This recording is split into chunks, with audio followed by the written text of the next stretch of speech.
Halo Sobat Pans, di video kali ini kita akan membahas mengenai beda saham CPRO dan prospeknya di tahun 2024. PT Sentra Proteina Prima Tbk bergerak di bidang aquaculture, khususnya tambak udang terpadu. Perusahaan dengan kode saham CPRO ini beroperasi secara komersial pada tahun 1980 dengan kegiatan bisnis meliputi pertambakan udang terpadu, produk udang, serta perdagangan pakan udang, pakan ikan, pakan ternak, dan investasi saham di perusahaan lain. Saham CPRO pertama kalinya tercatat di bursa saham melalui penawaran saham perdana pada tahun 2006 sebanyak 18 miliar 315 juta 840 ribu saham senilai 110 rupiah per lembar saham. Kinerja keuangan berdasarkan laporan keuangan terakhir. Adapun kinerja keuangan berdasarkan laporan keuangan saham CPRO kuartal 2 tahun 2024 sebagai berikut. Saham CPRO per 30 Juni 2024 meraup laba bersih 178,22 miliar rupiah, susut 21% dari edisi sama tahun sebelumnya senilai 227,36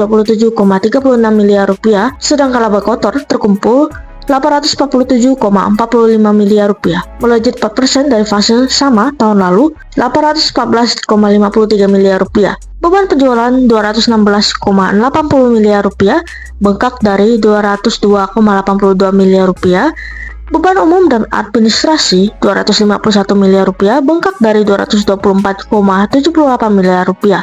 Beban operasi lain 35,39 miliar rupiah, bertambah dari 13,22 miliar rupiah. Penghasilan operasi lain 18,43 miliar rupiah, melonjak signifikan dari edisi sama tahun lalu 5,61 miliar rupiah. Laba usaha terkumpul 362,69 miliar rupiah, mengalami penyusutan dari periode sama tahun lalu 378,32 miliar rupiah. Penghasilan keuangan 841 juta rupiah, turun tipis dari 943 juta rupiah. Beban keuangan 96,16 miliar rupiah, susut dari 104,93 miliar rupiah. Kerugian selisih kurs atas pinjaman jangka panjang 25,13 miliar rupiah, drop dari sebelumnya 34,96 miliar rupiah. Total ekuitas 3,59 triliun rupiah, mengalami lonjakan dari edisi akhir tahun lalu 3,41 triliun rupiah.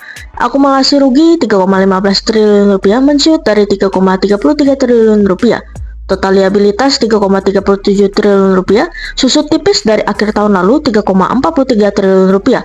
Jumlah aset 6,97 triliun rupiah, melonjak dari akhir 2023 senilai 6,85 triliun rupiah. Sementara untuk rasio keuangan dari saham CPRO di kuartal kedua di 4 tahun terakhir diantaranya sebagai berikut. Dari perbandingan rasio ini bisa disimpulkan bahwa bisnis dari saham CPRO agak sedikit menurun pada rasio ROA dan ROE-nya. Bukan hanya itu, angka NPM dan OOPM CPRO juga mengalami penurunan sedikit dibandingkan tahun sebelumnya. Riwayat pembagian dividen. Seiring dengan laba rugi yang diraih setiap tahunnya, saham CPRO belum pernah membagikan dividen kepada para pemegang saham. Oleh karena itu, bagi investor yang mengutamakan dividen sebagai salah satu sumber keuntungan selain capital gain, maka saham CPRO bukanlah pilihan yang tepat, mengingat kinerja perseroan dalam menghasilkan keuntungan yang belum tercapai.